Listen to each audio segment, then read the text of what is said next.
berdoa untuk firman Tuhan yang akan kita dengarkan. Haleluya. Tuhan Yesus, terima kasih karena Engkau ada di tengah-tengah kami. Kami percaya Engkau terus akan bekerja di tengah-tengah kami. Roh Kudus melayang-layang di atas kami dan membentuk ulang kehidupan kami. Engkau menciptakan kami secara baru ya Tuhan, sehingga kami benar-benar menjadi ciptaan baru di dalam Engkau. Kami berdoa, biarlah firman yang kami persekutukan pada siang hari ini benar-benar akan berdampak besar bagi kami Tuhan. Akan benar-benar menjadi roh dan hayat bagi kami Tuhan. Oh Tuhan Yesus, berbicara kepada setiap kami secara pribadi Tuhan. Engkau singkirkan Tuhan segala penghalang, segala penghambat untuk kami bisa menerima firman Tuhan. Kami membawa hati kami Tuhan, kami membawa hidup kami menjadi bencana yang kosong di hadapan Tuhan untuk diisi penuh oleh diri-Mu sendiri Tuhan. Dan kami menjadi bencana yang terbuka di hadapan-Mu Tuhan. Tuhan, kami tidak mau membuka diri kami hanya secara dangkal Tuhan. Tapi hari ini kami membuka diri kami secara mendalam Tuhan. Kami mau mengontak Tuhan, kami mau berhubungan dengan Tuhan dari kedalaman batin kami Tuhan, sehingga kami bisa merasakan Engkau Tuhan. Kami bisa menikmati Engkau sebagai Tuhan kami, sebagai makanan kami, sebagai roti hidup, sebagai air hidup, sebagai udara kami Tuhan. Kami menyerahkan hidup kami dalam tangan Tuhan. Berbicara kepada setiap kami Tuhan. Urapi hamba-Mu untuk mempersekutukan firman-Mu, biar semua persekutuan ini menjadi persekutuan hayat bagi kami, di mana Engkau mengalirkan hayat ilahi di tengah-tengah kami, sehingga kami semua menerima hayat Allah dan bertumbuh di dalam hayat ilahi. Terima kasih Tuhan, bekerja di antara kami, bekerja di dalam kami, bekerja melalui kami. Kami berdoa di dalam nama Tuhan kami, Tuhan Yesus Kristus yang ajaib dan mulia itu. Haleluya. Dan semua kita yang siap bersekutu di dalam firman, sama-sama kita mengatakan amin. Puji nama Tuhan. Haleluya. Silakan duduk saudara-saudara. Haleluya. Hari ini kita akan melanjutkan pembahasan kitab Matius. Kita sudah berakhir di Matius pasal 7 sebelum hari Pentakosta yang lalu, dan itu sebabnya hari ini kita masuk dalam Matius pasal yang ke-8 saudara-saudara. Matius pasal 7 adalah berbicara tentang pengumuman konstitusi kerajaan sorga oleh Sang Raja, Yesus Kristus namanya. Tuhan Yesus Kristus adalah Raja dalam kerajaan sorga. Dan Dia datang ke dalam dunia ini untuk merintis kerajaan sorga saudara-saudara. Amin. Dan di dalam kitab Injil, Dia benar-benar khususnya di dalam kitab Matius, Matius mewahyukan Tuhan Yesus sebagai Raja, dan Dia mengumumkan konstitusi kerajaan sorga dari Matius pasal 5 sampai Matius pasal yang ke-7. Jika saudara-saudara adalah anak-anak kerajaan yang mau hidup atau yang mau berbagian dalam manifestasi kerajaan sorga yang akan datang, memerintah bersama-sama dengan Tuhan di dalam kerajaan 1000 tahun, maka saya menganjurkan saudara untuk benar-benar memperhatikan konstitusi kerajaan sorga. Saudara harus hidup di dalamnya dari Matius 5 sampai pasal 7. Kalau saudara hidup di dalamnya, maka saudara adalah orang-orang yang akan diangkat Tuhan bersama dengan Dia dan akan memerintah bersama dengan Dia dalam kerajaan 1000 tahun. Saya mau memastikan kepada saudara semua orang yang hidup di dalam konstitusi kerajaan, yang hidup berdasarkan konstitusi kerajaan, merekalah yang akan diangkat oleh Tuhan dan yang akan memerintah bersama dengan Tuhan di dalam kerajaan 1000 tahun. Sementara orang yang tidak hidup dalam konstitusi kerajaan, tidak hidup berdasarkan konstitusi kerajaan, betapapun baiknya dia hidup di dalam dunia ini, betapapun dia dikenal baik oleh semua orang, tapi kalau dia tidak hidup berdasarkan konstitusi kerajaan seperti yang diumumkan oleh Tuhan Yesus, Matius pasal 5 sampai pasal 7, maka dia bukanlah orang yang diangkat oleh Tuhan. Dia bukanlah orang yang akan memerintah bersama dengan Tuhan dalam kerajaan 1000 tahun. Coba saya mau tahu jumlahnya dulu, siapa yang mau memerintah bersama dengan Tuhan dalam manifestasi kerajaan 1000 tahun? Puji Tuhan, beberapa tangan terangkat. Haleluya. Saudara yang tidak angkat tangan siap-siap nanti menyesal. Satu hal yang selalu datang terlambat adalah penyesalan. Saudara-saudara yang suka datang terlambat masih kalah sama penyesalan. Kalau penyesalan selalu datangnya terlambat. Kalau saudara yang suka datang terlambat, sekali-sekali masih tidak terlambat. Tapi penyesalan selalu datangnya terlambat. Nah, jangan sampai saudara bertemu dengan sang penyesalan tersebut ya saudara. Karena Alkitab bicara dengan jelas.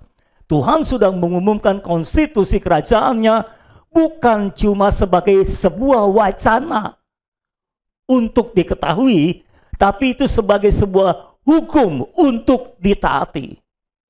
Amin saudara. Setiap kerajaan punya konstitusinya. Siapapun yang hidup dalam sebuah kerajaan harus mengikuti konstitusi kerajaan tersebut. Karena semua peraturan dalam kerajaan pasti berdasarkan konstitusi kerajaan tersebut. Indonesia punya konstitusi namanya Undang-Undang Dasar 1945. Semua peraturan presiden, peraturan gubernur, peraturan apapun harus dibuat berdasarkan konstitusi itu. Tidak ada satupun undang-undang peraturan di Indonesia yang lari atau yang bergeser dari Undang-Undang Dasar 45. Tidak ada. Itu konstitusi dasarnya. Jadi kerajaan sorga punya konstitusi dasar juga, Matius pasal 5 sampai Matius pasal 7. Kita sudah pelajari itu semua, saudara tinggal melaksanakannya. Kalau saudara mau serius melakukannya, boleh dengar ulang khotbahnya Matius pasal 5 sampai pasal 7. Ya. Nah, setelah Tuhan mengumumkan konstitusi kerajaan, maka Matius pasal 8 sampai Matius pasal 9 di perikop awal, maka Matius menunjukkan kepada kita semua, khususnya kepada orang-orang Yahudi, bahwa Sang Raja Kerajaan Sorga, yaitu Tuhan Yesus, itu benar-benar Raja yang berkuasa atas segala hal, khususnya yang negatif, saudara-saudara. Tuhan kita adalah Tuhan yang punya kuasa terdahsyat, terhebat, dan dia berkuasa atas segala sesuatu yang selama ini menjadi biang kerok yang mengacak-acak kehidupan saudara. Tapi dia adalah Raja yang berkuasa atas semua biang kerok yang menyusahkan hidup saudara. Amin saudara. Yuk kita lihat Matius pasal 8. Kalau saudara memperhatikan Matius pasal 8, di dalam Matius pasal 8, Tuhan Yesus menyembuhkan penyakit. Ada 4 jenis sakit penyakit yang disembuhkan di situ. Jadi yang pertama, saya mau menunjukkan kepada saudara dari Matius pasal 8 bahwa Sang Raja Kerajaan Sorga itu berkuasa atas sakit penyakit. Ini harusnya aminnya keras ini saudara. Karena nggak ada satupun di antara saudara yang mau sakit kan? Dan tidak ada yang senang sakit kan? Tidak ada yang tidak suka sakit kan? Semua tidak suka sakit saudara-saudara. Dan kabar baiknya adalah Tuhan Yesus sebagai Raja Kerajaan Sorga, dia berkuasa atas semua sakit penyakit. Saya ulangi, Tuhan Yesus Sang Raja Kerajaan Sorga, dia berkuasa atas semua sakit penyakit. Itu sebabnya memasuki pasal 8, Matius mencatat Tuhan Yesus menyembuhkan, pertama-tama dia menyembuhkan orang yang sakit kusta. Nanti kita akan baca ayatnya satu persatu, tapi saya mau membacakan, menyampaikan secara global dulu buat saudara. Pertama dia menyembuhkan orang yang sakit kusta. Sakit kusta ini adalah jenis penyakit yang menular. Dan di dalam Alkitab, ini jenis penyakit yang dinajiskan. Dianggap najis. Itu sebabnya orang kusta harus dipinggirkan ke pinggir kota, nggak boleh masuk kota, dan orang nggak boleh bersentuhan dengan orang yang sakit kusta. Karena kalau kita bersentuhan dengan orang yang sakit kusta, kita bisa ikut-ikutan najis saudara-saudara. Itu sebabnya ketika orang sakit kusta, khususnya di Perjanjian Lama, dia dikucilkan oleh lingkungannya. Jadi ini jenis sakit penyakit yang menyusahkan orang. Ini jenis sakit penyakit yang secara ilmiah ini memang infeksi dari sebuah bakteri yang menyerang jaringan kulit saudara-saudara. Tapi penyakit ini bisa menimbulkan berbagai macam penderitaan bagi umat manusia. Kalau sakit kusta, saudara mati rasanya, kebal. Ya, itu kalau tangannya sakit, nggak berasa sakit. Dan tahu-tahu jarinya bisa putus begitu saudara. Tahu-tahu saudara nggak bisa menyerang mata dan sebagainya. Pokoknya penyakit kusta ini penyakit yang nggak enak dan nggak disukai oleh semua orang. Dan pertama-tama dalam kitab Matius, yang pertama disembuhkan adalah penyakit kusta. Penyakit yang paling tidak disukai di dalam Alkitab. Saya nggak tahu jenis penyakit apa yang menjadi musuh saudara. Kan setiap jagoan ada musuhnya saudara. Batman musuhnya beda. Spiderman musuhnya beda kan gitu saudara ya. Superman ada musuhnya sendiri. Saudara ngerti nggak yang saya ngomong maksudnya nih? Ngerti ya? Kalau Superman musuhnya siapa? Saya nggak tahu musuhnya Superman. Ya pokoknya ada musuhnya yang nggak mati-mati saudara. Di satu episode bisa mati, di episode lain muncul lagi dia saudara. Ini musuh yang sulit ditaklukkan. Kusta termasuk salah satu penyakit yang sulit ditaklukkan dan dihindari oleh semua orang. Tapi Tuhan Yesus ketika dia datang mengumumkan dirinya sebagai Raja Kerajaan Sorga, penyakit yang pertama dia sembuhkan adalah penyakit kusta. Haleluya. Penyakit kedua di dalam Matius pasal 8 yang disembuhkan adalah penyakit lumpuh. Ini juga orang tidak suka. Mengapa? Karena kalau kita lumpuh kita nggak bisa bergerak saudara. Apalagi saudara adalah orang yang suka jalan-jalan. Kalau kena sakit lumpuh, wah itu bisa putus asa itu saudara. Biasanya tiap hari jalan-jalan, sekarang nggak bisa jalan, kan repot. Ada orang juga yang lumpuh di bagian lidahnya. Kalau orangnya suka ngomong kan repot saudara.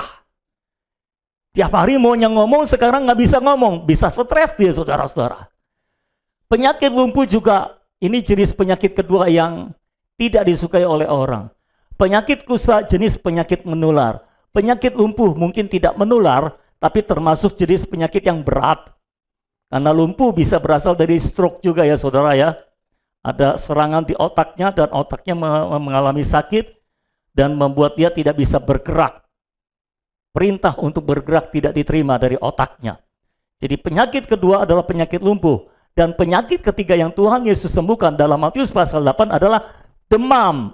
Kalau demam, saudara rasanya udah kenal banget ya sama demam.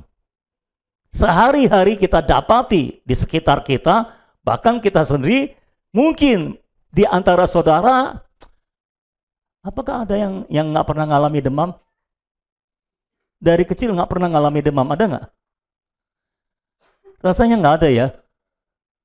Semua pernah demam mungkin. Jadi demam ini penyakit yang agak umum.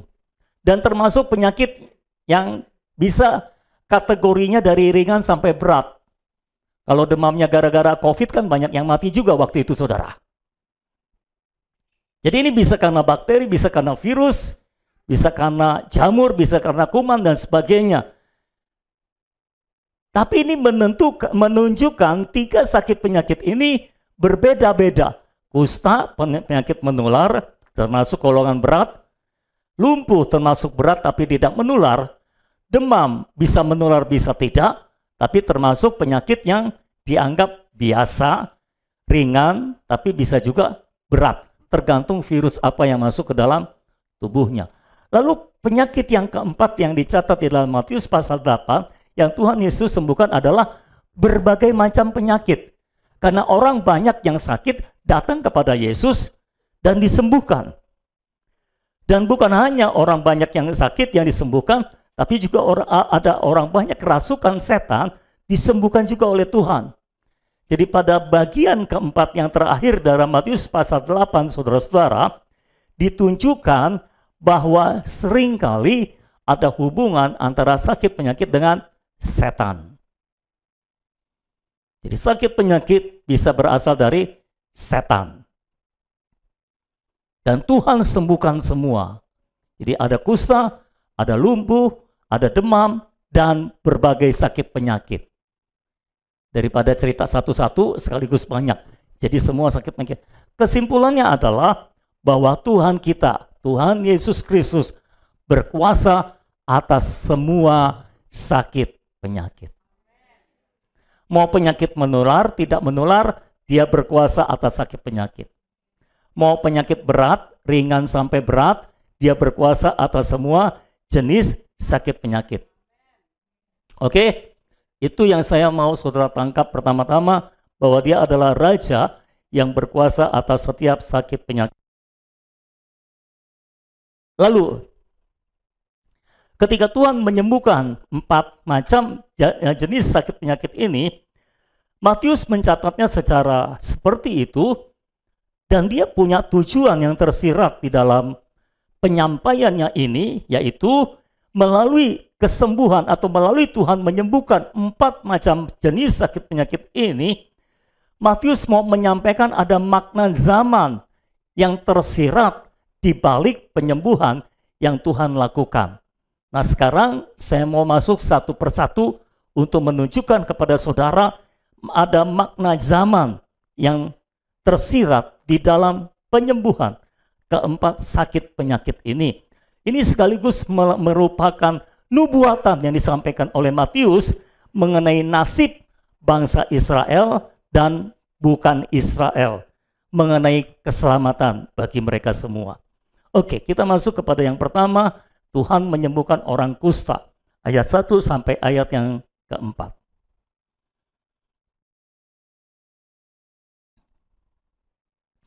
Semua sudah di situ? Pasal 8? Matius pasal 8, ayat 1 sampai ayat yang keempat. Baca sama-sama. Setelah Yesus turun dari bukit, orang banyak berbondong-bondong mengikuti dia. Maka datanglah seorang yang sakit kusta kepadanya, lalu sujud menyembah dia dan berkata, Tuhan, jika Tuhan mau, Tuhan dapat mentahirkan aku. Lalu Yesus mengulurkan tangannya, menjamah orang itu dan berkata, Aku mau, jadilah engkau tahir. Seketika itu juga tahirlah orang itu daripada kustanya. Lalu Yesus berkata kepadanya, ingatlah, jangan engkau memberitahukan hal ini kepada siapapun, tetapi pergilah, perlihatkanlah dirimu kepada imam, dan persembahkanlah persembahan yang diperintahkan Musa sebagai bukti bagi mereka. Golongan pertama yang Tuhan Yesus sembuhkan adalah orang kusta ini adalah orang Yahudi, saudara-saudara. Dari mana kita bisa tahu bahwa orang kusta ini adalah orang Yahudi? Tuhan Yesus menyuruh setelah kesembuhannya, Tuhan Yesus menyuruh mereka untuk memperlihatkan diri kepada imam. Itu adalah perintah dari hukum Taurat. Kalau orang kusta sembuh, dia harus datang kepada imam untuk dikonfirmasi kesembuhannya. Jadi imam yang berhak menentukan apakah si kusta sudah sembuh, sudah tahir atau belum, sudah bisa diterima oleh masyarakat atau belum. Jadi ini adalah perintah dari hukum Taurat. Ini menunjukkan bahwa orang kusta ini adalah orang Yahudi. Lalu kalau saudara baca ayat 1, setelah Yesus turun dari bukit, saudara-saudara. Nah, ini adalah sebuah perlambangan bahwa Tuhan Yesus, Sang Raja Kerajaan Sorga itu turun dari sorga, dan pertama-tama dia membawa kesembuhan bagi orang Yahudi. Kesembuhan mewakili keselamatan. Jadi ketika Tuhan Yesus turun dari sorga, dia membawa keselamatan pertama-tama bagi orang Yahudi. Dan kalau kita baca, perhatikan baik-baik, orang kusta itu disembuhkan melalui jamahan langsung dari Tuhan Yesus. Betul? Jadi pertama-tama ketika Tuhan Yesus turun dari sorga, dia membawa keselamatan kepada orang Yahudi, dan orang Yahudi diselamatkan melalui sentuhan langsung dari Tuhan. Ya, ini salah satu privilege untuk orang Yahudi, karena mereka adalah keturunan Abraham secara jasmani. Itu sebabnya kalau saudara baca kitab Injil, Tuhan datang ke dunia ini untuk membawa keselamatan kepada orang Yahudi. Bagi orang Yahudi, Tuhan nggak pernah bawa kabar keselamatan itu kepada orang non-Yahudi atau orang bukan Yahudi. Ingat ketika seorang perempuan Siro-Fenisia atau perempuan Kanaan datang kepada Tuhan Yesus. Dia minta tolong supaya Tuhan Yesus menyembuhkan anaknya yang sedang sakit. Semua ingat peristiwa itu? Terus Tuhan bilang apa? Tuhan bilang begini, tidak layak memberikan roti yang seharusnya diberikan kepada anak, lalu diberikan kepada anjing. Ini bukan perkataan yang kasar sebetulnya, karena anjing di dalam kalangan Yahudi, anjing itu termasuk binatang yang haram, saudara-saudara. Artinya kafir. Artinya bukan Yahudi. Jadi maksud Tuhan adalah keselamatan dia bawa dari sorga untuk orang-orang Yahudi, itu anak yang di atas meja. Tidak layak memberikan roti yang seharusnya diberikan kepada anak, lalu diberikan kepada anjing. Anjing ini orang kafir maksudnya, orang bukan Yahudi. Karena orang bukan Yahudi dahulu dibilangnya orang kafir. Jelas ya saudara? Tapi ibu itu beriman. Dia bilang, ya Tuhan, tapi anjing juga makan remah-remah yang jatuh dari meja sang anak. Tuhan berkata, oh iya benar juga ya. Kadang-kadang orang beriman itu memberikan ide-ide hebat bagi Tuhan. Saudara-saudara. Lalu akhirnya anak perempuan itu disembuhkan karena imannya. Tapi tidak melalui sentuhan langsung dari Tuhan. Jadi Tuhan membawa keselamatan pertama-tama untuk orang Yahudi. Dan itu sebabnya kalau saudara baca kitab-kitab Injil, ketika dia mengutus murid-murid, dia juga mengutus murid-murid kepada orang Yahudi untuk memberitakan Injil kerajaan. Murid-murid tidak diizinkan untuk membawa berita Injil kerajaan kepada orang bukan Yahudi. Kapan berita Injil kerajaan harus disampaikan kepada orang bukan Yahudi? Pertama-tama Tuhan berikan perintah ini kepada para murid di dalam Kisah 1 ayat 8. Dia berkata, Roh Kudus akan turun ke atas kamu dan kamu akan menerima kuasa dan kamu akan menjadi saksiku di Yerusalem, Yahudi, di Yudea masih Yahudi, di Samaria masih Yahudi tapi agak campuran. Orang Samaria ini orang Yahudi yang sudah bercampur dengan orang non-Yahudi. Tapi ada tambahan, dan sampai ke ujung bumi. Itulah orang bukan Yahudi.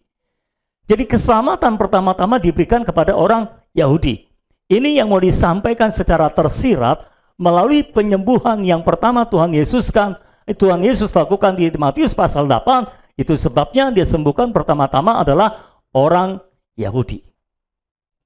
Kita lanjut kepada golongan yang kedua, yaitu Tuhan menyembuhkan hamba perwira Roma. Yang pertama tadi sudah jelas ya saudara ya. Oke, ayat 5 sampai ayat 13 sekarang. Semua sudah di situ?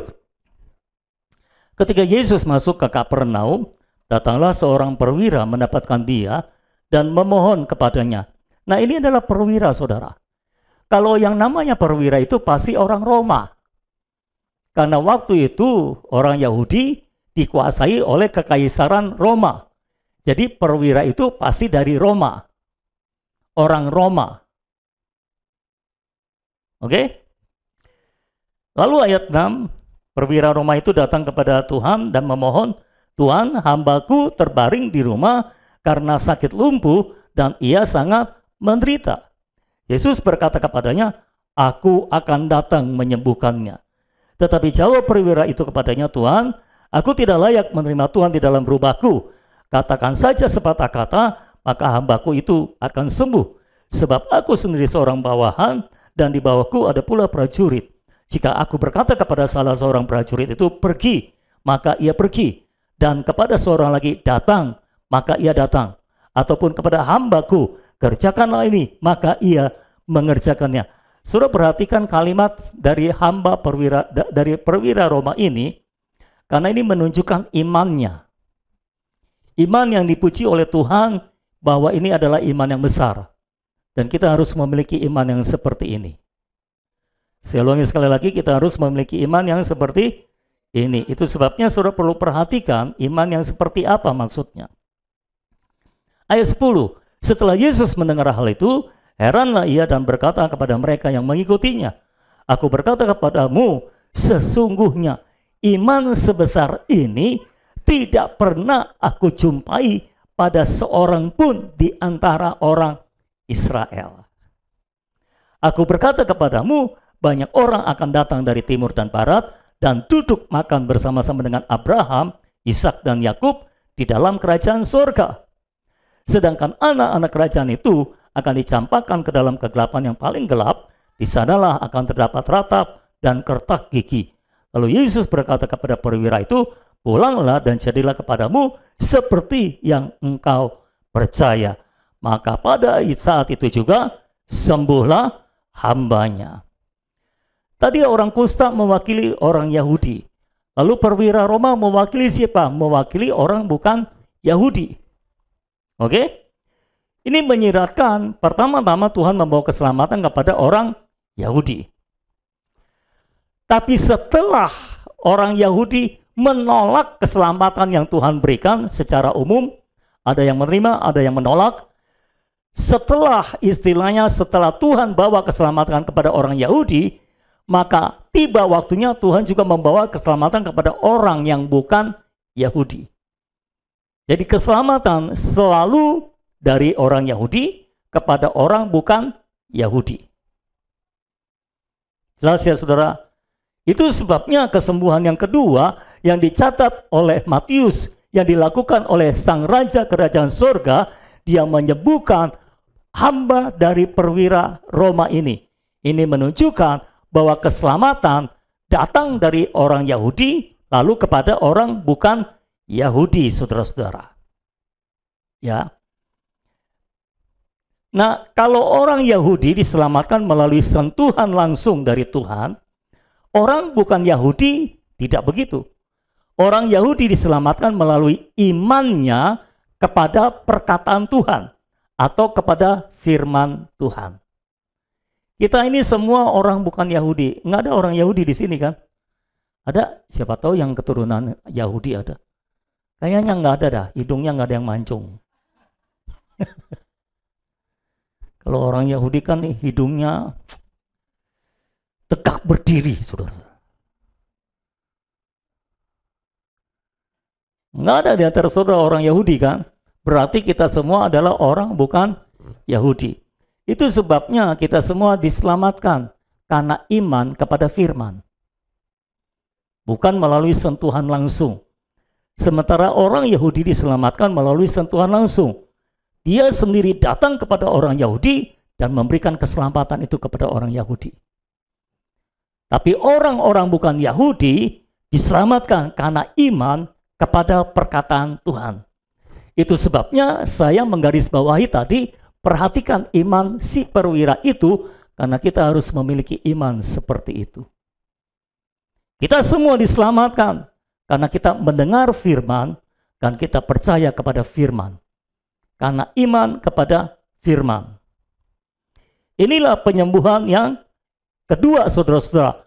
Keselamatan datang kepada orang Yahudi terlebih dahulu, lalu keselamatan dibagikan kepada orang yang non-Yahudi. Itu sebabnya ketika Yesus naik ke surga, kapan saatnya keselamatan bisa disampaikan kepada orang bukan Yahudi? Setelah Roh Kudus dicurahkan. Pada hari Pentakosta. Itu sebabnya perintahnya ada dalam Kisah 1 ayat 8. Kamu akan menerima kuasa kalau Roh Kudus turun ke atas kamu, dan kamu akan menjadi saksiku di Yerusalem, Yudea, Samaria, dan sampai ke ujung bumi. Ketika Roh Kudus dicurahkan, keselamatan bisa tersebar kepada orang-orang bukan Yahudi. Kita harus bersyukur untuk Roh Kudus yang dicurahkan. Karena kalau tidak, kita tidak bisa menerima keselamatan itu. Haleluya. Itu yang kedua, saudara-saudara. Lalu penyembuhan yang ketiga, saya cepat saja supaya bisa menjamah yang lainnya, bagian yang lainnya. Yang ketiga, Tuhan menyembuhkan ibu mertua Petrus di dalam ayat 14 dan ayat yang ke-15. Perhatikan, setibanya di rumah Petrus, jadi Petrus punya rumah, saudara. Tapi ini saya nggak tahu ini rumah Petrus atau rumah mertuanya, karena di rumah Petrus itu ada mertuanya. Mungkin ini rumah mertua Petrus. Jadi Petrus tinggal di Pondok Mertua Indah. Haleluya. Setibanya di rumah Petrus, Yesus pun melihat ibu mertua Petrus terbaring karena sakit demam. Maka dipegangnya tangan perempuan itu, lalu lenyaplah demamnya. Ia pun bangunlah dan melayani dia. Jadi setelah keselamatan diberikan kepada orang Yahudi, lalu dibawa kepada orang bukan Yahudi, lalu Tuhan akan kembali kepada orang Yahudi. Karena ibu mertua Petrus adalah orang Yahudi, saudara-saudara. Begitulah caranya keselamatan bergulir, saudara-saudara. Saudara harus mengerti hal ini. Setelah keselamatan untuk orang-orang bukan Yahudi mencapai jumlah yang genap atau sudah memenuhi kuotanya, maka keselamatan akan Tuhan kembali bawa kepada orang Yahudi, saudara-saudara. Itu sebabnya dalam catatan Matius, penyembuhan yang ketiga adalah penyembuhan ibu mertua Petrus yang mewakili orang Yahudi. Coba kita baca dulu Roma pasal 11 ayat 25 sampai 26. Saudara sebagai orang Kristen harus memahami ini sehingga saudara sikap saudara dan perlakuan saudara terhadap orang Yahudi bisa benar. Karena kalau tidak bisa salah. Roma 11 ayat 25 sampai 26. Sebab saudara-saudara, supaya kamu jangan menganggap dirimu pandai, aku mau agar kamu mengetahui rahasia ini. Sebagian dari Israel telah menjadi tegar, sampai jumlah yang penuh dari bangsa-bangsa lain telah masuk. Jadi sampai jumlahnya genap. Ayat 26, dengan jalan demikian, seluruh Israel akan diselamatkan. Saya ulangi, seluruh Israel akan diselamatkan. Ini nubuatan Tuhan. Seperti ada tertulis, dari Sion akan datang penebus. Ia akan menyingkirkan segala kefasikan daripada Yakub. Ayat ini berbicara tentang kalau jumlahnya sudah genap, keselamatan untuk orang-orang bukan Yahudi, maka Tuhan akan membawa keselamatan kembali kepada orang Yahudi. Orang Yahudi akan diselamatkan, saudara-saudara. Lalu kapan itu terjadi? Itu terjadi pada waktu Tuhan Yesus datang yang kedua kali.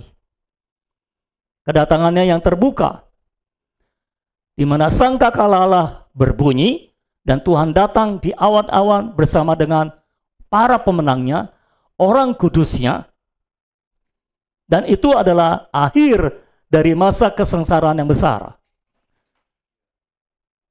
Akhir masa antikris, masa kesengsaraan yang besar. Tuhan datang di awan-awan, kedatangannya yang terbuka, ya. Dan ketika Tuhan turun dari awan-awan ke bumi ini, dia akan turun di Bukit Zaitun. Karena waktu Tuhan Yesus naik ke sorga, malaikat berkata, kenapa engkau melihat?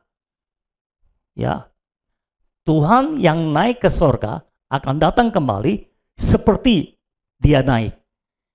Di cara dia naik, cara dia turun atau datang sama seperti dia naik. Dia naik ke surga itu di Bukit Zaitun. Jadi nanti waktu dia datang kembali, dia akan datang kembali di Bukit Zaitun juga.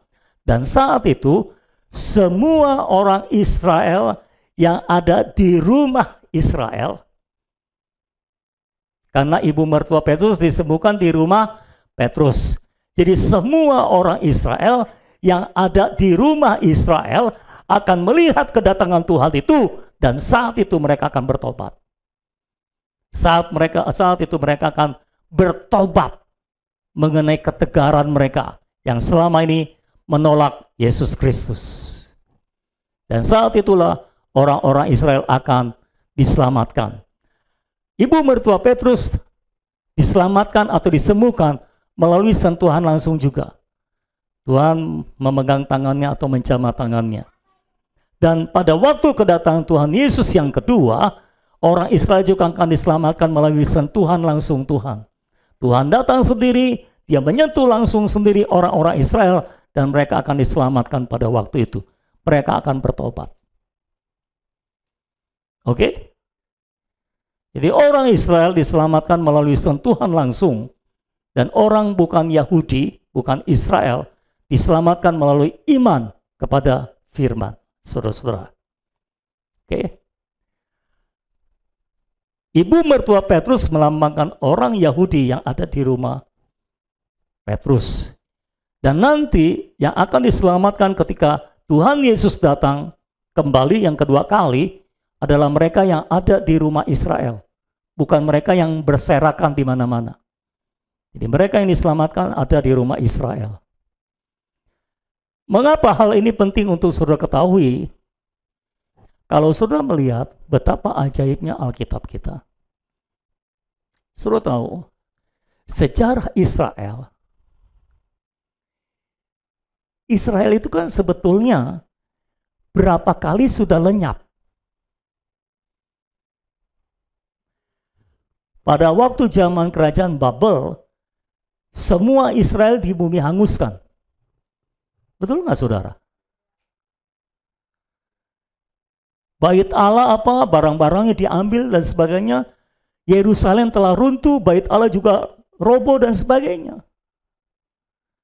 Sudah tidak ada. Tapi karena ada nubuatan Alkitab, bahwa orang Israel akan diselamatkan di dalam rumahnya.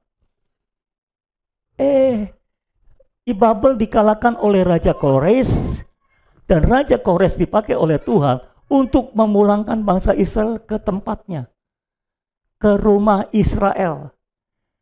Zaman Nehemia membangun tembok Yerusalem kembali. Sudah baca Nehemia? Puji Tuhan. Lalu zaman Nabi Hagai, zaman Zerubabel, bait Allah dibangun kembali.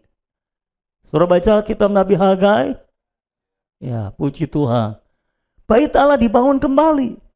Kota Yerusalem dibangun kembali. Bangsa Israel muncul lagi. Padahal sudah tiada. Kenapa bangsa Israel tidak bisa lenyap?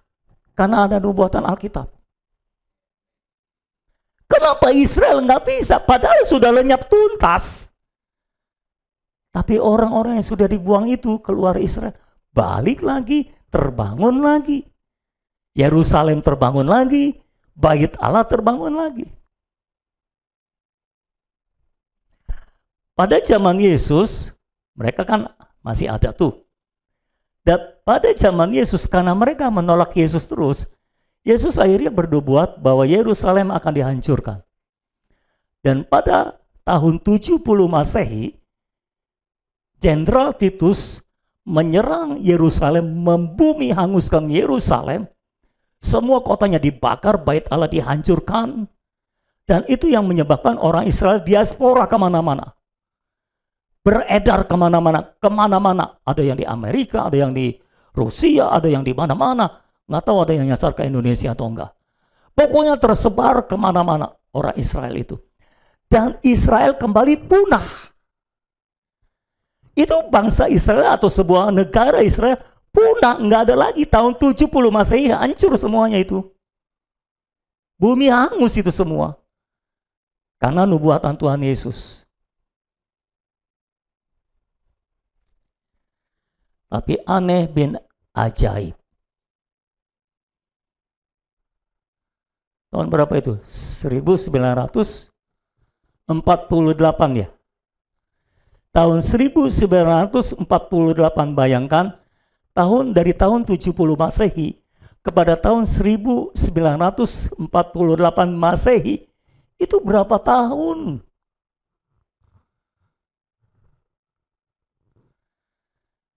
Berapa tahun? Saya nanya, maksudnya dihitungin gitu loh.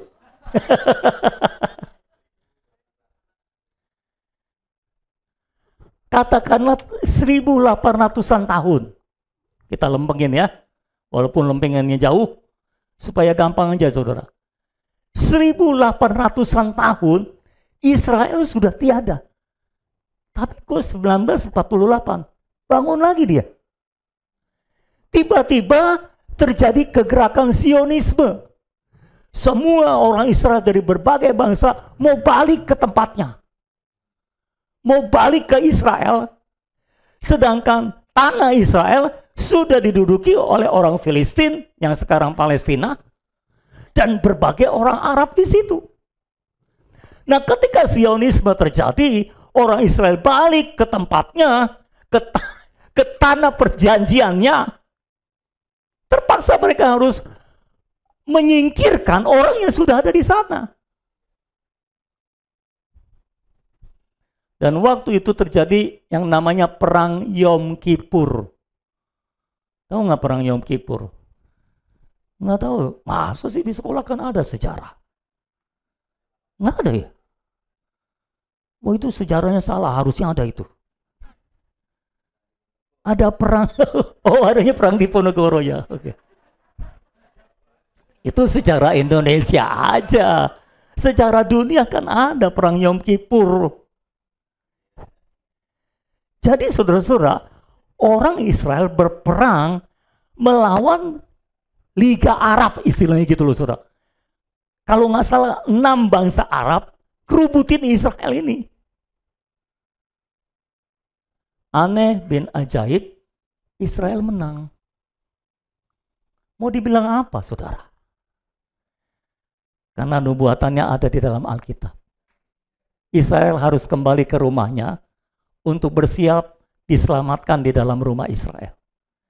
1948 kembali berdiri negara Israel sebagai satu bangsa. Dan itulah yang menyebabkan sampai sekarang masih perang dengan Palestina. Memperebutkan daerah.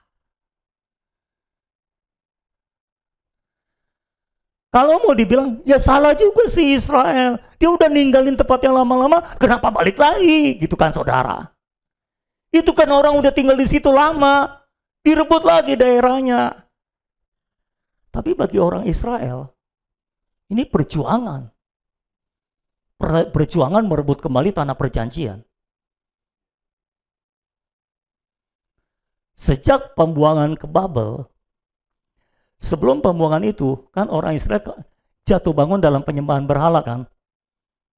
Udah diingetin, jatuh lagi, diingetin, jatuh lagi. Sampai Tuhan bosan ingetin, sampai Tuhan hanguskan semuanya, bumi hanguskan. Dan sejak pembuangan ke Babel itu, tidak ada satupun orang Israel yang berani menyembah berhala lagi. Itu sebabnya sampai sekarang nggak ada orang Israel yang menyembah berhala. Tapi mereka kekeh dengan agama Yahudinya. Jadi mereka masih memegang perjanjian lama, Taurat dengan agama Yahudinya. Dan ketika Yesus datang, Yesus adalah realitas dari semua lambang di dalam Taurat. Mereka menolak realitasnya dan mempertahankan lambangnya. Mereka menolak Yesus, mempertahankan agama Yahudinya. Sampai sekarang. Tapi tidak ada lagi yang berani menyembah berhala. Bayangkan. Itulah yang maksud Tuhan berkata, Tuhan harus berkata lewat orang yang berlogat ganjil. Lewat orang yang berbahasa asing. Dan dengan bahasa keadaan itu yang tidak dimengerti orang Israel, mereka selalu bertanya, kenapa begini, kenapa begitu? Kalau Tuhan memang cinta kita, kenapa dia izinkan kita terbuang-buang seperti ini? Tapi Tuhan kembalikan mereka. Dan selama 1800-an tahun, Israel hilang dari muka bumi, muncul lagi 1948. Dan sampai sekarang dia masih berdiri. Kenapa? Karena ada berbagai nubuatan di dalam Alkitab melibatkan Israel. Dan itu harus terjadi. Contohnya, salah satu mulainya masa antikris. Mulainya masa antikris adalah ketika dia membangun patungnya di dalam bait Allah. Di Yerusalem, di Israel. Sekarang kita mendengar kabar, Bait Allah itu sepertinya akan dibangun lagi. Yang sekarang Masjid Al-Aqsa itu loh. Itu dulu Bait Allah di situ. Katanya mau direbut, mau dibangun lagi.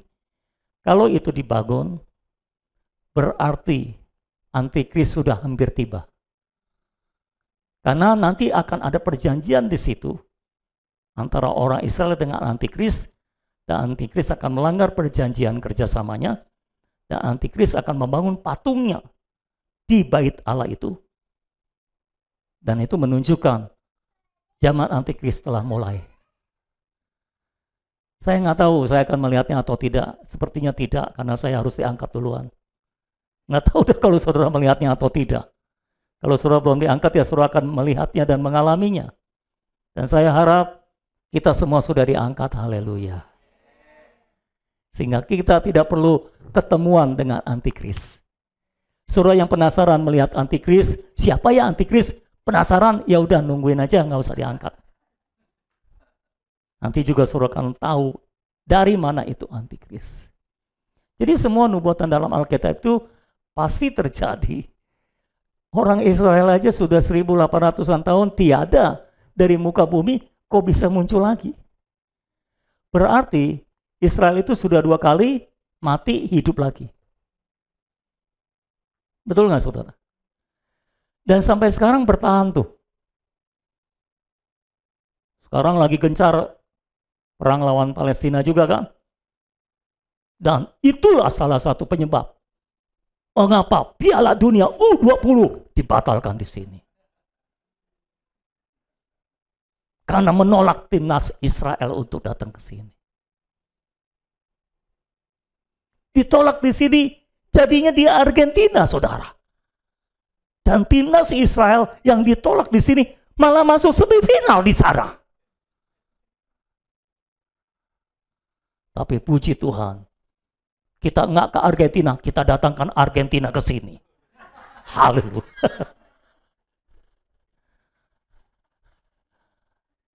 Nggak kehilangan akal, saudara. Kita nggak ke Argentina, Argentina didatangkan ke sini. Bahkan berikut Lionel Messi-nya. Haleluya. Oh, nggak jadi ya? Oh, Lionel Messi-nya nggak jadi. Katanya dia mau datang sebagai kado ulang tahun saya. Gimana sih? Yang saya mau tunjukkan kepada saudara adalah semua nubuatan dalam Alkitab pasti tergenapi. Dan jejak, sudah kelihatan jejaknya. Sebetulnya kalau saudara baca Alkitab, lalu saudara memperhatikan sejarah Israel, itu udah seru sendiri. Karena di sana ada banyak tanda-tanda zaman. Kita lihatin aja. Kalau sampai itu dibangun Bait Allah lagi, berarti tanda-tandanya sudah dekat. Oke? Jadi yang ketiga, ibu mertua Petrus melambangkan keselamatan akan dibawa kembali kepada Israel.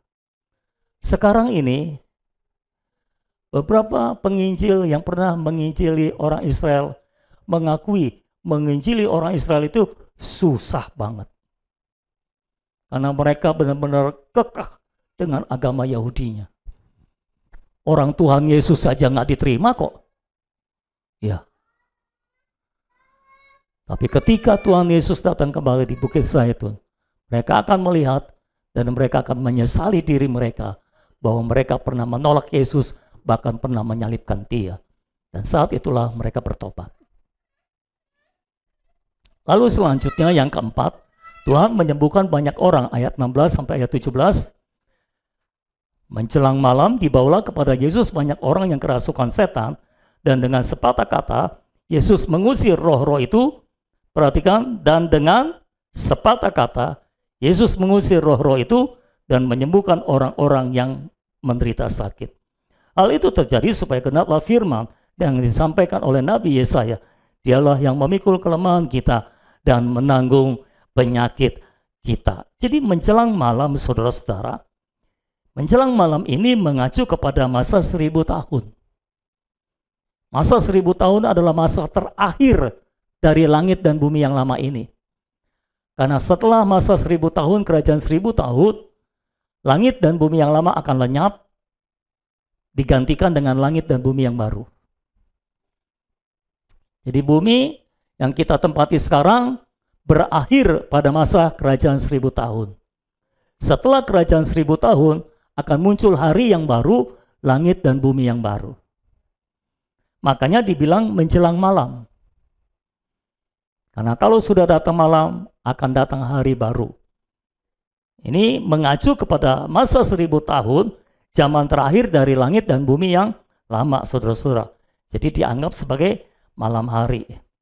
Nah, pada masa damai 1000 tahun, ini adalah kerajaan 1000 tahun, di mana Tuhan bersama dengan kita orang-orang kudusnya memerintah bumi ini selama 1000 tahun, dan disebut dengan istilah kerajaan damai. Karena itu dia disebut sebagai Raja Damai.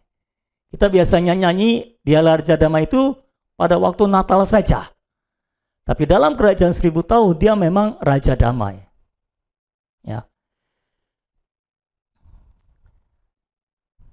Nah, pada masa kerajaan 1000 tahun, penyembuhan sakit penyakit, pengusiran setan-setan itu akan mencapai puncaknya. Dan di situ setiap sakit penyakit akan disembuhkan. Dan setiap setan akan diusir, malah dikarantina setannya. Jadi tidak ada setan lagi di situ. Suruh kok kayaknya nggak senang sih dibilang nggak ada setan lagi. Masih senang sama setan. Saya bilang di situ nggak ada setan lagi. Gembira dikit kayak gitu, kayaknya oh kita berpisah. Ya kita memang akan berpisah dan harus berpisah dengan dia. Kita nggak bisa selamanya menyatu dengan dia, karena dia bukan mempelai pria kita. Mempelai pria kita adalah Tuhan Yesus Kristus. Amin, saudara-saudara. Jadi setelah keselamatan dikembalikan kepada orang Israel, Yesus datang di Bukit Zaitun itu, lalu mengalahkan antikris dan semua pengikutnya.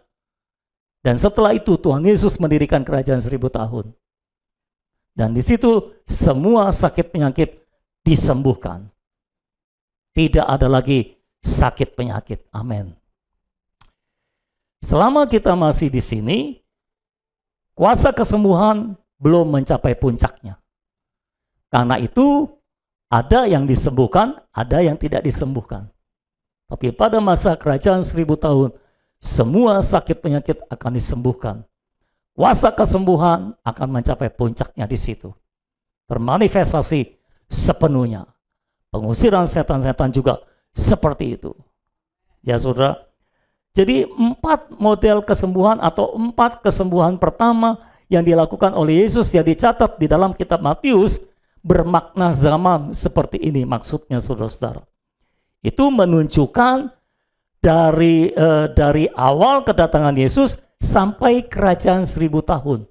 Cuma dalam satu pasal 8, dalam 4 kisah kesembuhan yang Tuhan Yesus lakukan, itu mencakup nubuatan dari Tuhan Yesus ada pada waktu itu sampai kerajaan 1000 tahun. Bayangkan saudara-saudara. Ya. Jadi itulah makna zaman yang saya maksudkan. Tuhan kita, Sang Raja Kerajaan Surga, berkuasa atas sakit penyakit. Dan kuasanya akan ternyata secara penuh dalam kerajaan 1000 tahun. Amin, saudara-saudara.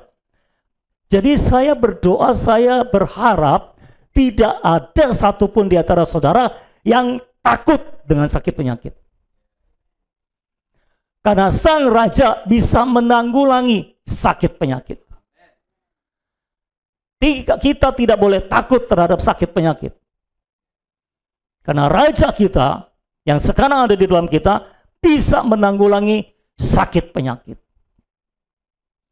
Entah sakit penyakit itu berasal dari mana. Ya kalau itu berasal dari dosa, tentu dosanya harus dibereskan. Tapi ada banyak sakit penyakit yang berasal dari kuasa jahat, dari setan-setan, dan kita bisa menanggulanginya dengan kuasa Tuhan. Tuhan kita berkuasa atas sakit penyakit. Kasih tahu orang yang di sebelah saudara, Tuhan Yesus berkuasa atas sakit penyakit. Amin, saudara. Jadi jangan mau kalah terhadap sakit penyakit. Oke? Jangan mau kalah. Kalau sudah sakit, ya doalah. Oke? Doa. Lalu yang kedua, Tuhan Yesus berkuasa atas alam. Yang ke B, Sang Raja Kerajaan Sorga berkuasa atas alam. Ayat 23 sampai 27. Apakah semua saudara masih bersama dengan saya? Oke. Ayat 23 sampai 27. Lalu Yesus naik ke dalam perahu dan murid-muridnya pun mengikutinya. Sekonyong-konyong mengamuklah angin ribut di danau itu sehingga perahu itu ditimbus gelombang. Tetapi, haleluya, bukan tertidur, tidur.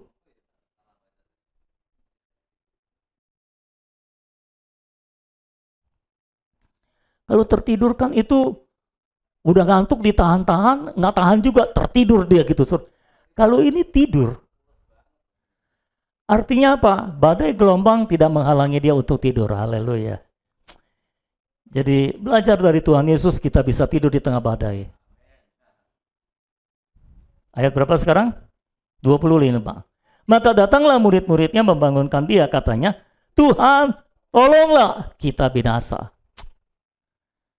Kita artinya termasuk Tuhan. Untung yang dibangunin Tuhan Yesus, bukan saya. Kalau yang dibangunin saya akan bilang, kita, lu aja kali. Ayat 26, ia berkata kepada mereka, mengapa kamu takut? Kamu yang kurang percaya atau kamu yang kecil imannya?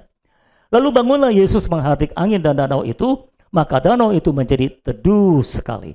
Dan heranlah orang-orang itu, katanya, orang apakah dia ini sehingga angin dan danau pun taat kepadanya.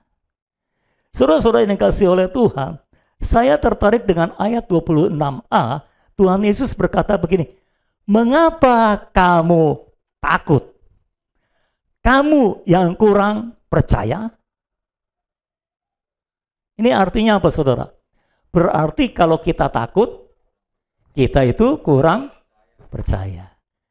Kalau kita cukup percayanya, kita tidak akan. Betul? Ini betul nggak nih? Kok kayak saya ngomong sama satu orang doang ini? Rasanya betul ya. Kalau mengapa kita takut? Kamu yang kurang percaya. Artinya kalau kita takut karena kita kurang percaya. Oke? Nah, sekarang pertanyaannya, kenapa mereka takut? Iya, kurang percaya. Kenapa mereka kurang percaya? Karena takut. Padahal di dalam ayat 18, Tuhan yang memberikan perintah, ayo kita bertolak ke seberang. Artinya, ini firman sudah dilepaskan, dan mereka sudah punya firman, dan mereka bisa berdiri di atas firman. Kita harus bertolak ke seberang. Jadi apapun yang terjadi, kita pasti sampai di seberang. Tapi mereka berkata, Tuhan, kita binasa ini. Kalau binasa di tengah laut, berarti kita nggak sampai ke seberang. Padahal firmannya, ayo kita bertolak ke seberang. Artinya kita pasti sampai di seberang. Tapi mengapa mereka takut? Mengapa mereka tidak percaya? Karena mereka tidak memegang firman, karena mereka tidak berdiri di atas firmannya. Firmannya jelas, kita bertolak ke seberang. Jadi pasti sampai ke seberang. Apapun yang terjadi pasti sampai ke seberang. Paham, saudara?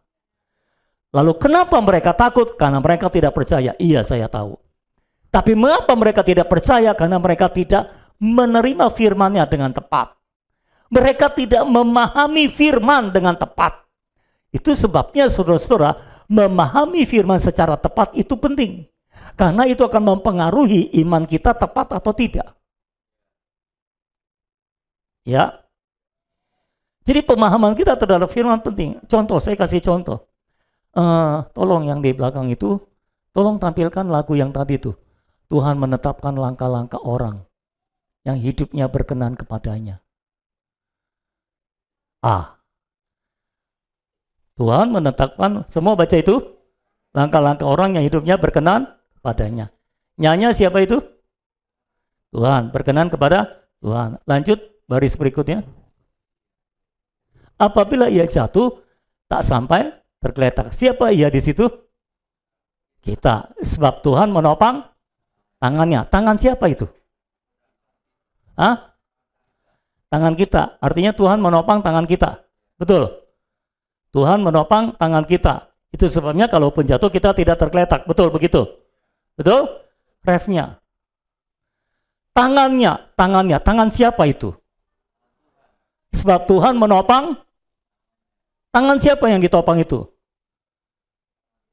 Tangan siapa? Tangan siapa yang ditopang itu? Bingung kan? Tangan kita. Tapi kan hurufnya huruf besar. Tadi hurufnya kecil, kenapa tiba-tiba jadi besar di refnya? Apakah karena ini ref jadi harus pakai huruf besar?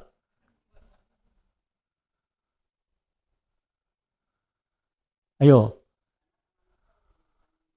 Tangan kita udah jadi tangan Tuhan. Oh, haleluya.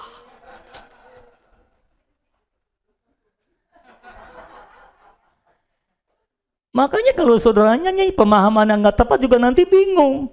Nah, mau tanya. Kalau saudara nyanyi pasti saudara membayangkan kan? Saudara bayanginnya gimana waktu nyanyi ini? Ayo.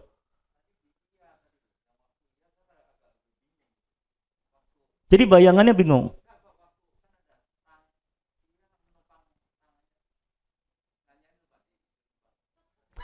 Enggak, yang saya tanyakan saudara membayangkan dong. Bayangan saudara gimana? Ayo.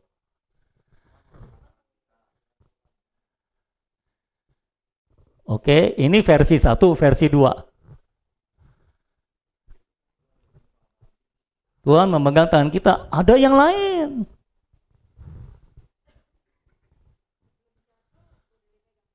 Sebelum jatuh, udah dipegang. Dipegang apanya? Siapa? Tangan siapa yang dipegang? Tangan kita, berarti Tuhan memegang tangan kita. Jadi nyanya itu besar atau kecil? Kecil. Ada yang bayangannya beda? Saudara ini nggak punya bayangan. Oke, coba maju sebentar. Kamu. Oke. Kalau tangannya tangan Tuhan, Tuhan menopang tangannya. Maksudnya Tuhan menopangkan tangannya. Gambarannya gimana? Dia lagi jalan. Madep sana. Saya Tuhan misalnya, saya topangkan tangan saya begini. Begitu. Gimana gambarannya? Berarti bukan Tuhan menopangkan tangannya Tuhan. Bukan tangannya Tuhan. Tangannya itu bukan tangan Tuhan. Tangan kita. Tuhan memegang tangan kita begini. Betul? Begini. Gambarannya gimana coba saudara?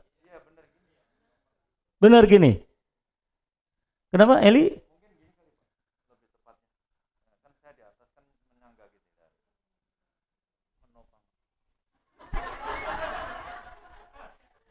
Itu bukan soal di bawah di atas. Maksudnya tangannya tangan siapa? Itu pertanyaannya.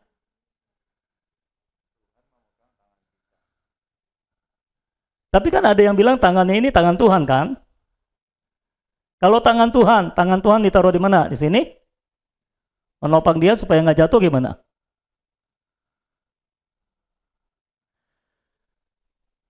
Begini? Berarti dua tangan.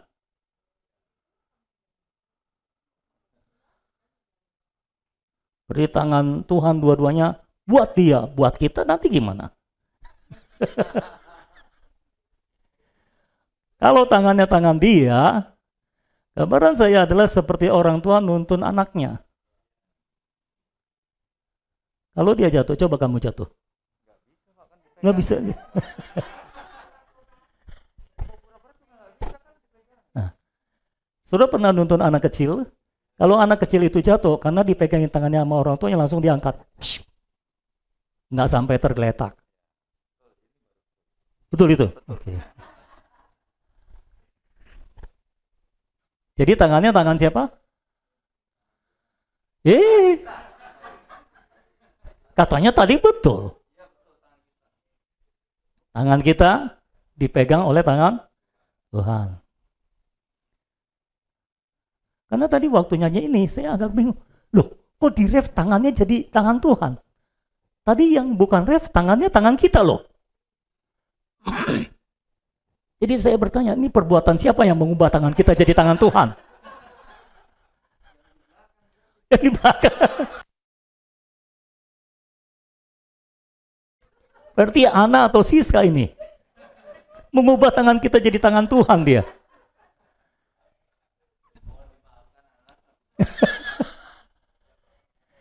Jadi maksud saya seperti itu saudara. Pemahaman kita akan firman itu harus tepat. Ini harus dianggap cukup serius gitu loh. Karena kalau saudara anggap enteng, nanti pemahaman saudara blur semua dan saudara nggak sadar. Gitu. Kalau saudara nyanyi, tangannya kan angkat tangan ya. Kenapa angkat tangan? Tangan Tuhan. Jadi tangan Tuhan atau tangan kita ini? Terus saudara berubah-berubah sih. Ayo, yang terakhir saya tanya, ini tangan Tuhan atau tangan kita? Tangan kita, betul? Semua setuju? Deal, tolong di belakang diganti tangannya tangan kita, bukan tangan Tuhan. Supaya semua bayangannya sama gitu loh. Tangannya, tangan Tuhan, tangan kita. Ada yang tangan Tuhan, ada yang tangan kita. Kan nggak kompak bayangannya saudara. Kalau pemahaman tepat, nanti imannya bisa tepat juga. Betul nggak saudara? Waktu suruh nyanyi, tangannya, gitu ya. Walaupun angkat tangan, tapi bayangan saudara adalah tangan saudara dituntun oleh Tuhan. Kalaupun saudara jatuh, langsung bangun lagi. Nggak sampai tergeletak. Kenapa? Karena Tuhan menopang tangannya. Yang tangannya juga diganti inyanya. Oke, yang di belakang, itu tangannya tangan siapa? Takutnya yang belakang malah lewat gitu. Jangan-jangan dia bingung yang kita ngomongin apa. Tangannya tangan siapa itu? Nggak ada jawaban. Nanti tolong dijelaskan pribadi. Jadi maksud saya adalah pemahaman kita akan firman, semakin pemahaman kita tepat akan firman, semakin iman kita jadi tepat. Betul nggak saudara? Ayo ngaku.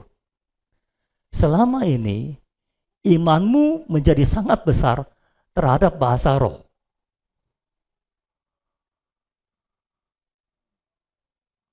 Kalau saudara berbahasa roh, rasanya semua beres. Imanmu besar kalau engkau berbahasa roh. Tapi kalau engkau tidak berbahasa roh, imanmu kecil. Kenapa? Karena engkau beriman kepada bahasa roh, bukan kepada Roh Kudus. Kalau pemahaman tepat, imannya tepat. Kalau pemahaman salah, imannya salah. Saudara percaya, kalau berbahasa roh Tuhan beritahukan tentang segala sesuatu. Waktu saudara bahasa roh, bisa nggak tiba-tiba ada sesuatu yang saudara diberitahukan? Tentang masa depan, tentang segala sesuatu. Bisa nggak tiba-tiba saudara dapat itu? Ketika saudara berbahasa roh. Kalau saudara imannya seperti itu, saudara bisa dapat seperti itu. Tapi pertanyaannya, siapa yang memberikan? Apakah Tuhan? Apakah Roh Kudus? Atau roh yang lain? Kan pertanyaannya seperti itu. Kalau bisa dapat, ya bisa saja. Tepat nggak? Oh, bisa saja tepat. Tapi saya tidak menjamin bahwa yang memberikan itu Roh Kudus.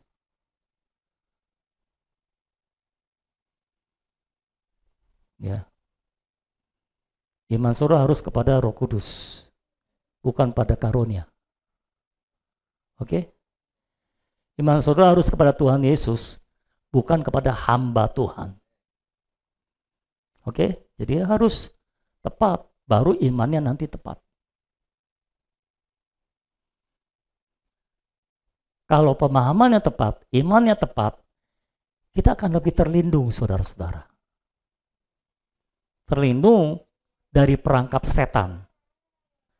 Karena disadari atau tidak disadari, ada banyak yang terjebak dalam perangkap setan dan mereka tidak sadar kalau itu adalah perangkap setan.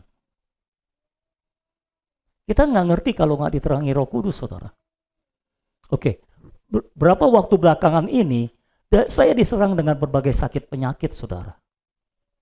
Ya, dari sakit batuk sudah sembuh, batuk lagi. Tekanan bola mata saya tiba-tiba naik. Gula darah saya tiba-tiba naik. Dan terakhir, kaki saya tiba-tiba bengkak, saudara. Wah, kalau kaki bengkak kan, apa ini? Gara-gara apa ini kaki bengkak? Bisa gara-gara gula, bisa gara-gara kolesterol, bisa gara-gara jantung nih. Waduh. Saya lihat di Google, tambah serem, saudara.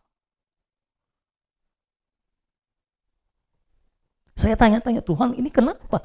Kok belakangan ini saya jadi diserang sakit penyakit kayak gini?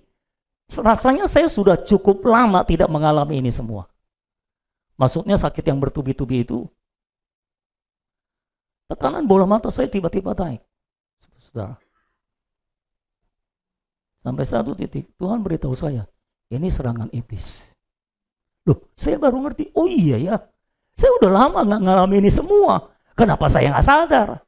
Saudara, ketika Roh Kudus cuma beritahu saya, ini serangan iblis, ini serangan setan, saya malah jadi tenang. Karena kalau serangan setan kan saya gampang, tinggal lawan setan ya kan. Kalau masalahnya di organ tubuh itu yang susah. Kalau lawan setan kan jelas, saya tinggal doa lawan setannya. Berdoa supaya Tuhan menghancurkan pekerjaan musuh. Jadi saya jelas doanya doa peperangan. Puji Tuhan. Kaki saya yang bengkak, kempes. Batuk saya yang nggak hilang-hilang udah berminggu-minggu.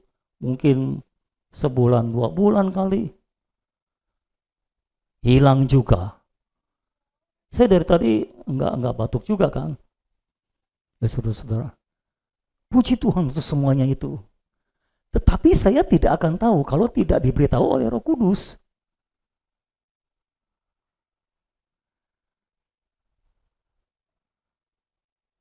Lalu pertanyaannya, kenapa dia menyerang?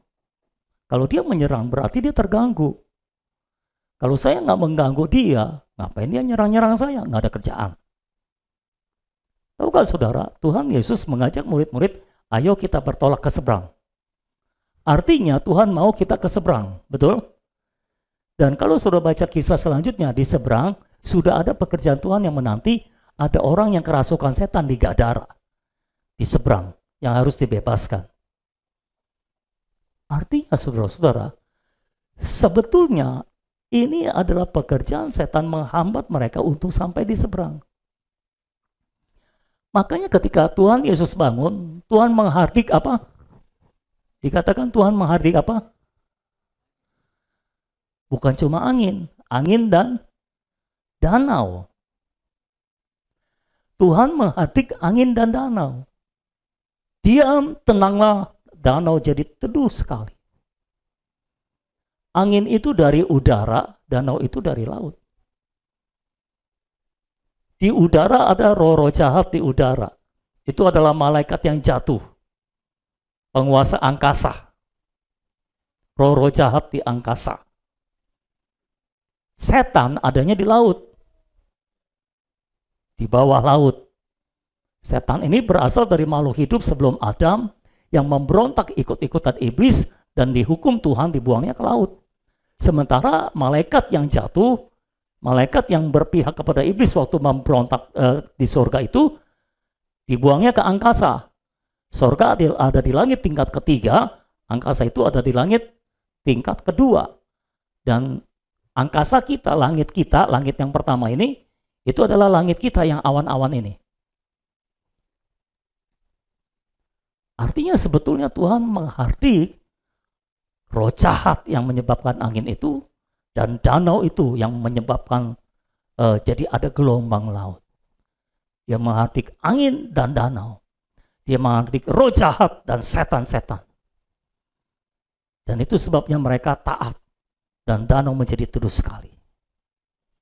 Tapi dari sini kita bisa tahu, Tuhan kita, Raja segala raja itu berkuasa atas alam. Dan alam seringkali berhubungan dengan setan. Ya saudara-saudara. Itu sebabnya, ayo, kita juga nggak perlu takut terhadap fenomena alam. Kita bisa berdoa karena Raja kita bisa menanggulangi semua fenomena alam. Ya saudara. Jadi kalau ada fenomena alam yang terjadi, saudara bisa berdoa kepada Tuhan Yesus, Sang Raja yang berkuasa atas semua alam, semua yang terjadi di alam ini. Dan kalau dia menghardik, semuanya akan tenang, semuanya akan taat kepada dia. Raja kita berkuasa atas alam ini. Jadi Raja kita berkuasa atas sakit penyakit, Raja kita berkuasa atas alam ini. Tadi sakit penyakit ada hubungannya dengan setan juga, dan sekarang alam ada hubungannya dengan roh jahat dan setan juga. Ya saudara. Jadi mau apapun juga Tuhan berkuasa atas alam dan Tuhan berkuasa atas sakit penyakit. Lalu yang ketiga, yang ke-C, Tuhan berkuasa atas setan-setan. Ayat 28 sampai 32, setibanya di seberang, yaitu di daerah orang Gadara, datanglah dari pekuburan 2 orang yang kerasukan setan menemui Yesus. Mereka sangat berbahaya, sehingga tidak seorang pun yang berani melalui jalan itu. Dan mereka itu pun berteriak, katanya, apa urusanmu dengan kami, hai anak Allah? Adakah engkau kemari untuk menyiksa kami sebelum waktunya? Tidak jauh, perhatikan baik-baik. Ya. Ayat 29 berkata, mereka itu pun berteriak. Siapa mereka itu? Setan-setan itu. Yang kerasukan setan ada 2 orang, tapi setan yang merasuki mereka bisa lebih daripada 2. Lalu mereka ketika melihat Yesus, mereka berkata, apa urusanmu dengan kami, hai anak Allah? Setan selalu menyebut Yesus anak Allah, tapi Yesus selalu menyebut dirinya anak manusia. Karena dia anak Allah datang sebagai anak manusia. Dia selalu mengambil posisi, mengambil kedudukan sebagai anak manusia. Karena sebagai anak manusia, dia harus mati di kayu salib. Anak Allah tidak bisa disalib. Adakah engkau kemari untuk menyiksa kami sebelum waktunya? Pernyataan setan, adakah engkau kemari untuk menyiksa kami sebelum waktunya?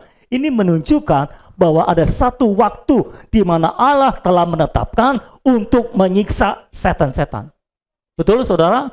Dari pernyataan ini. Dan setan tahu waktu itu. Dan setan tahu bahwa ada waktu yang telah ditetapkan untuk mereka semua disiksa oleh Allah. Dari pernyataan ini. Oke? Ayat 30, tidak jauh dari mereka itu sejumlah besar babi sedang mencari makan. Maka setan-setan itu meminta kepadanya, katanya, jika engkau mengusir kami, suruhlah kami pindah ke dalam kawanan babi itu. Nah, permintaan setan, jika engkau mengusir kami, padahal belum diusir nih. Suruhlah kami pindah ke dalam kawanan babi itu. Permintaan setan, permohonan setan ini menunjukkan bahwa Tuhan berkuasa atas mereka. Betul nggak saudara? Kalau enggak, ya mereka nggak bakal minta seperti itu. Bahkan Tuhan belum mengusir, mereka sudah tahu Tuhan akan mengusir. Jadi mereka mohon supaya mereka diusir, pindah ke dalam kawanan babi. Ayat 32, Yesus berkata kepada mereka, pergilah.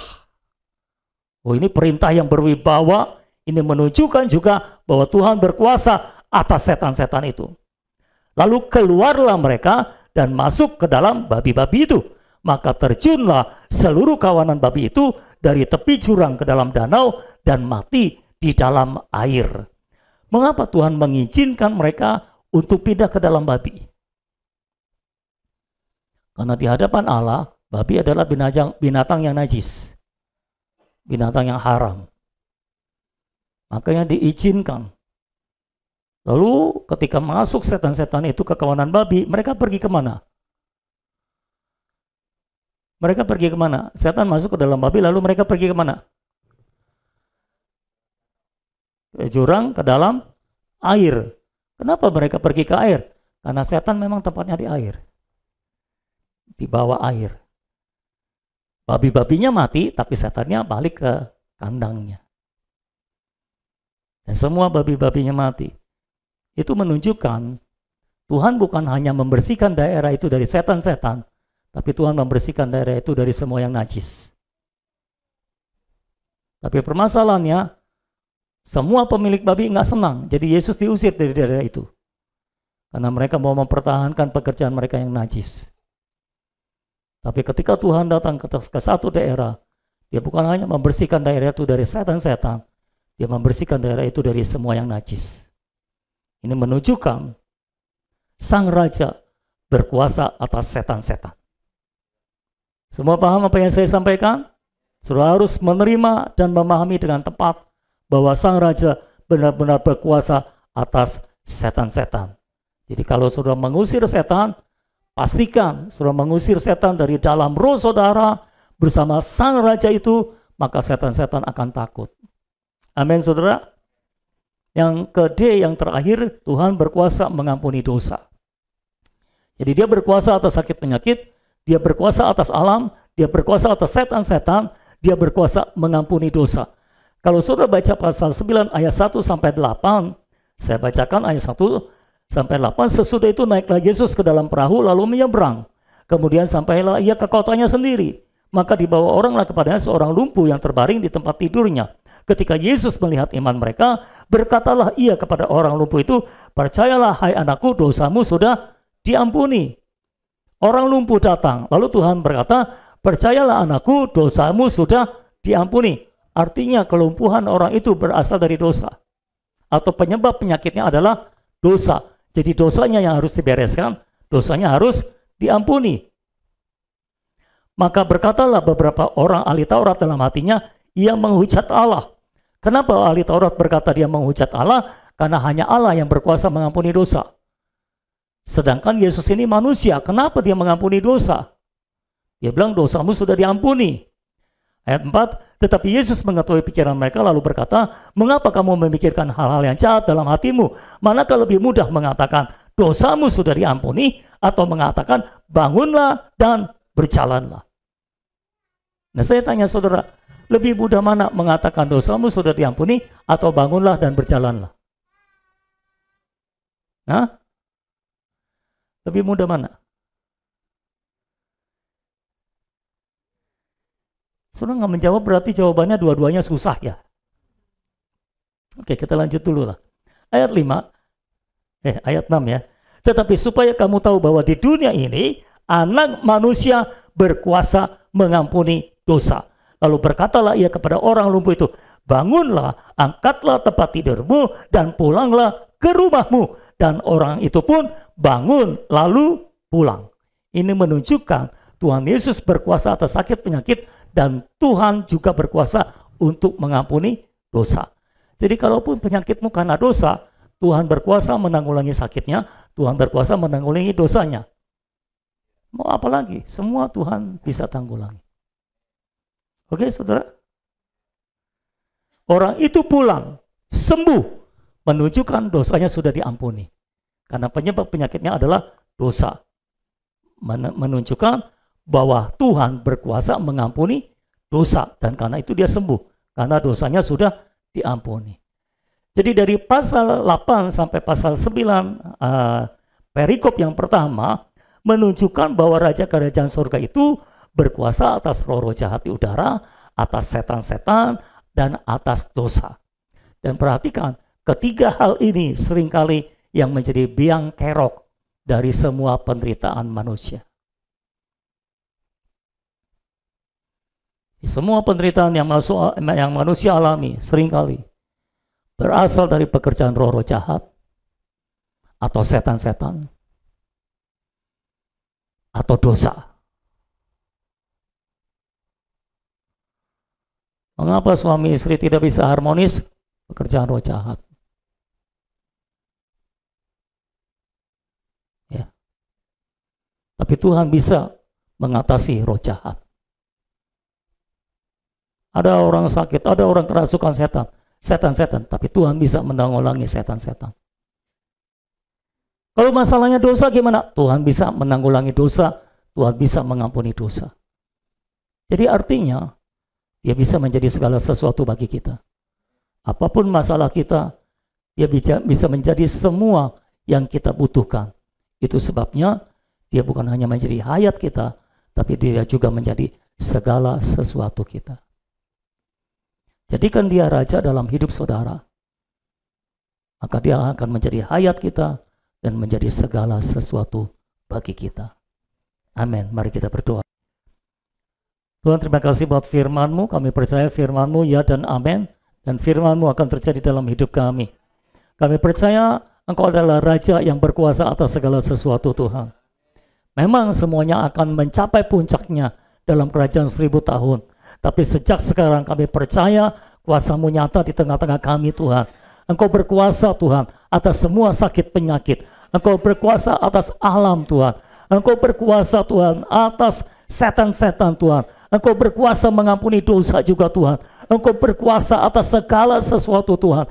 Tidak ada satupun di dunia ini yang berada di atas Engkau. Semuanya berada di bawah Engkau, Tuhan. Engkaulah kepala segala sesuatu. Semuanya ada di dalam Engkau, Tuhan. Engkau berkuasa atas segalanya, Tuhan. Itu sebabnya kami percaya, Tuhan, semua pekerjaan musuh tidak akan dapat menghentikan kami, Tuhan. Iblis boleh berbuat apa saja. Iblis boleh melancarkan tipuan apa saja, Tuhan. Tapi kami akan tetap bertahan di dalam Engkau. Kami akan tetap maju bersama Engkau, karena Engkau beserta dengan kami, Tuhan. Kami memerangi setiap pekerjaan iblis dalam hidup kami, dalam hidup keluarga kami, dalam hidup gereja-Mu, Tuhan. Semua pekerjaan musuh dihancurkan di dalam nama Tuhan Yesus. Semua pekerjaan iblis yang membuat orang-orang tidak mencintai Tuhan, yang membuat orang lebih mencintai dunia ini daripada Tuhan. Semua pekerjaan iblis yang membuat orang-orang tidak mengejar Tuhan dengan secara kuat, dengan secara sungguh-sungguh. Kami hancurkan semuanya itu di dalam nama Tuhan Yesus. Dan kami berdoa, datanglah kerajaan-Mu, jadilah kehendak-Mu di tempat ini, Tuhan. Engkau membangkitkan kami menjadi pemenang-pemenang sejati, menjadi orang-orang yang akan memerintah bersama dengan Engkau, Tuhan. Engkau bangkitkan kami menjadi gereja yang menang atas segala sesuatunya, menjadi gereja yang menang atas semua kemerosotan, Tuhan. Terima kasih, Tuhan. Meteraikan firman-Mu, anugerah-Mu cukup bagi kami, Tuhan. Dan anugerah-Mu akan terus membawa kami untuk berjalan bersama Tuhan, menyelesaikan semua kehendak Allah di dalam gereja-Mu, untuk membangun gereja-Mu mencapai Yerusalem baru. Terima kasih, Tuhan. Terima kasih buat firman-Mu. Terima kasih buat anugerah-Mu yang berlimpah-limpah dalam kehidupan kami. Terpujilah nama Tuhan untuk selama-lamanya. Terpujilah Tuhan Yesus, Sang Raja Damai, Sang Raja atas segala raja, Tuhan atas segala Tuhan, nama yang terindah dari semuanya, nama di atas segala nama. Setiap lutut akan bertelut, semua lidah akan mengaku Yesus adalah Tuhan, bagi kemuliaan Allah Bapa. Terima kasih, Tuhan, di dalam nama Tuhan Yesus kami berdoa, kami mengucapkan syukur, dan semua kita sama-sama kita katakan amin. Haleluya. Haleluya. Pulanglah dengan iman untuk mengalahkan segala sesuatu. Amin. Selamat siang, Tuhan memberkati saudara.